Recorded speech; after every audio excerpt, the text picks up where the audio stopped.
Hello दोस्तों, साल 1950 जब एस्ट्रोनॉमर्स के द्वारा हमारी मिल्की वे गैलेक्सी का एक स्टार कैटलॉग तैयार किया गया। इसके बाद दिसंबर साल 2019 को एक बार फिर स्वीडन के स्टॉकहोम की पब्लिक यूनिवर्सिटी की एक एस्ट्रोनॉमर बीट्रीज विलारॉयल और उनकी टीम के द्वारा हमारी मिल्की वे गैलेक्सी का एक स्टार कैटलॉग तैयार किया गया, जो कि आज के न्यू एडवांस टेलीस्कोप की मदद से बनाया गया था। लेकिन दोस्तों, जब 1950 के मिल्की वे गैलेक्सी के स्टार कैटलॉग और 2019 के स्टार कैटलॉग को आपस में मिलाया गया तो पता चला कि 2019 के स्टार कैटलॉग में 100 से भी ज्यादा स्टार ऐसे थे जो कि वहां पर मौजूद नहीं थे, और ये सितारे 1950 के कैटलॉग में आसानी से देखे जा सकते हैं। अगर सिंपल वे में कहा जाए तो 1950 से लेकर 2019 के सफर में तकरीबन 100 से भी ज्यादा स्टार मिसिंग थे, यानी कि गायब थे। वैज्ञानिकों ने तो ये सोचा था कि 1950 से लेकर अब तक हमें और भी कई सारे नए सितारे देखने को मिल सकते हैं, लेकिन यहाँ पर तो नए सितारे मिलने के बजाय जो पहले से ही सितारे मौजूद थे वो ही गायब हो गए। लेकिन आखिर ऐसा कैसे हो सकता है कि इतने सारे सितारे अचानक से गायब हो जाएं? दोस्तों, वैज्ञानिकों ने इस प्रोजेक्ट को नाम दिया था वास्को, जिसके अनुसार कुछ सितारे ऐसे हैं जो बिना किसी सुपरनोवा के चलते ऐसे ही मिल्की वे गैलेक्सी से गायब हो गए। लेकिन सवाल तो ये है कि आखिर इन सभी सितारों के अचानक से गायब होने के पीछे का राज क्या है? दोस्तों, एस्ट्रोनॉमर्स ने इनके गायब होने के पीछे अपनी 3 संभावनाएं व्यक्त की हैं। आखिर वो कौन सी 3 संभावनाएं हैं और इसके पीछे की असल वजह क्या है, जानेंगे आज की इस वीडियो में। तो हेलो दोस्तों, मैं हूं शाहनवाज तौफीक और आप देख रहे हैं स्पेस XYZ। तो चलिए शुरू करते हैं आज के इस नए एपिसोड को। तो दोस्तों, जैसा कि हम जानते हैं, ब्रह्मांड में बहुत से ऐसे प्लैनेट हैं जो किसी भी स्टार सिस्टम का हिस्सा नहीं होते।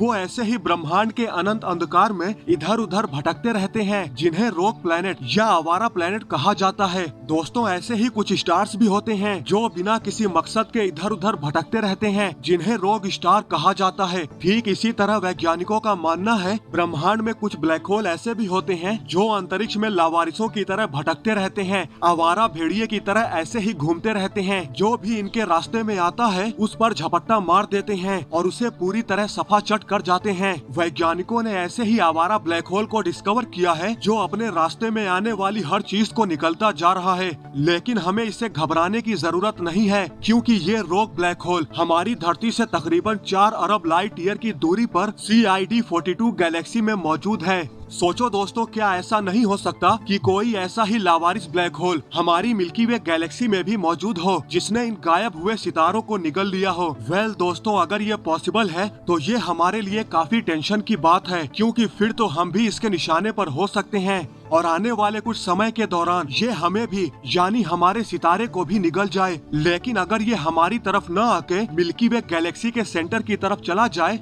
तो हमें काफी जबरदस्त, काफी भयानक टक्कर देखने को मिल सकती है। लेकिन दोस्तों, वैज्ञानिकों का ऐसा भी मानना है कि उन्हें आज तक किसी भी ऐसे लावारिस ब्लैक होल के सबूत नहीं मिले हैं जो कि हमारी मिल्की वे गैलेक्सी में लाई करता हो। तो इस हिसाब से मिल्की वे से गायब हुए सितारों को इस थियरी के बेसिस पर यकीन करना थोड़ा मुश्किल है। लेकिन वहीं अगर हम दूसरी थियरी की बात करें तो एक संभावना ये हो सकती है कि आज उन स्टार्स को जिस तरह से हम देखते हैं वो असल में उस तरह से दिखाई न देते हों। कहने का मतलब ये है कि जब साल 1950 में हमने उन्हें कैप्चर किया था तब वे शायद बेहद ही ज्यादा ब्राइट होंगे और बेहद ही ज्यादा लाइट को एमिट कर रहे होंगे। लेकिन शायद आज उनके साथ ऐसा न हो सकता है वो अपनी चमक को खो चुके हों और धुंधले हो चुके हों, और इसी वजह से जब हम उन्हें टेलीस्कोप की मदद से देखते हैं या ऑब्जर्व करते हैं तो हमें वे दिखाई नहीं देते। लेकिन दोस्तों, अगर हम इस थियरी पर ध्यान दें तो यहाँ पर एक प्रॉब्लम क्रिएट हो जाती है, और प्रॉब्लम ये है कि कोई भी सितारे जो आज पूरी तरह से ब्राइट कंडीशन में है वो 50 से 70 साल के टाइम पीरियड में डार्क कंडीशन में नहीं आ सकते।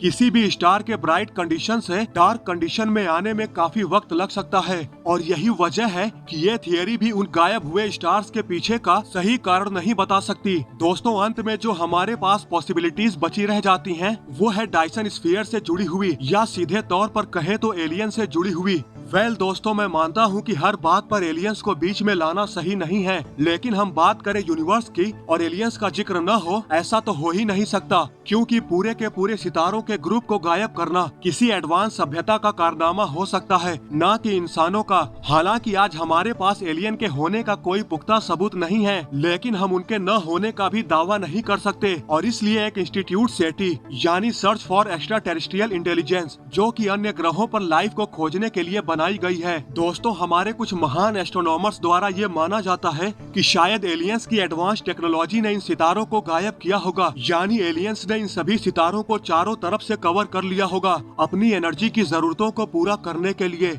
जिसे डायसन स्फीयर कहा जाता है। दोस्तों, ये एक थ्योरेटिकल मेगा स्ट्रक्चर है जो किसी भी तारे को कवर करके उसकी सारी एनर्जी को स्टोर करने के उपयोग में आता है। लेकिन दोस्तों, ऐसा करना हमारी मानव सभ्यता के लिए फिलहाल तो संभव नहीं है। लेकिन जैसा कि हम जानते हैं, हमारा ब्रह्मांड 13.8 बिलियन साल पुराना है, जबकि हमारी धरती सिर्फ 4.5 बिलियन साल पुरानी है। तो ऐसा बिल्कुल पॉसिबल हो सकता है हमसे भी पहले किसी दूसरे ग्रह पर जीवन पनपा हो, जो आज चलकर इतने एडवांस हो चुके हों, जो कि एक पूरे स्टार को ही काबू कर सकते हों, जो कि संभव हो सकता है। और ऐसा वो करे भी क्यों ना, क्योंकि केवल सितारे ही एनर्जी और लाइट के नेचुरल रिसोर्स हैं, और इन्हें कैद करने से वे किसी भी ऊर्जा का कंजप्शन कर सकते हैं। दोस्तों, ये थियरी कुछ हद तक पिछली दो थियरीज के मुकाबले सटीक बैठती है और इन सितारों की गुत्थी को सुलझाने के लिए काफी है। लेकिन तभी तक जब तक हम ये न सोचें कि अभी तक तो हमने एलियंस को भी नहीं खोजा है, तो डायसन स्फीयर की कल्पना करना, वो भी एक सोच के जरिए, ये तो बहुत दूर की बात है। दोस्तों, अब मैं अंत में आपको बताने वाला हूँ इसकी असली वजह कि ये तारे आखिर गायब कैसे हो गए। हालांकि ये भी कोई पुख्ता सबूत नहीं है, लेकिन ये जवाब देने में कारगर है।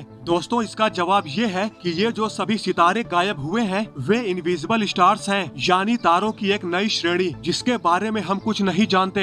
हो सकता है ये तारे ऐसे ही बिहेव करते हों और इनके इसी बिहेवियर की वजह से हम इनके बारे में कुछ भी नहीं जान पाए। वैसे दोस्तों, आप लोगों को क्या लगता है कि क्या जो मैंने संभावनाएं बताई वो सही है, या फिर आपकी नजर में कोई और ही राय है? कमेंट करके जरूर बताएं। तो दोस्तों, आज की इस वीडियो में बस इतना ही। आई होप आपको ये वीडियो जरूर पसंद आई होगी। अगर आपको ये वीडियो पसंद आई है तो लाइक और शेयर करना न भूलें, और ऐसी ही स्पेस से रिलेटेड ढेर सारी इंफॉर्मेटिव वीडियोस देखने के लिए हमारे चैनल को सब्सक्राइब करना बिल्कुल भी न भूलें। तो मिलते हैं नेक्स्ट वीडियो में। जय हिंद।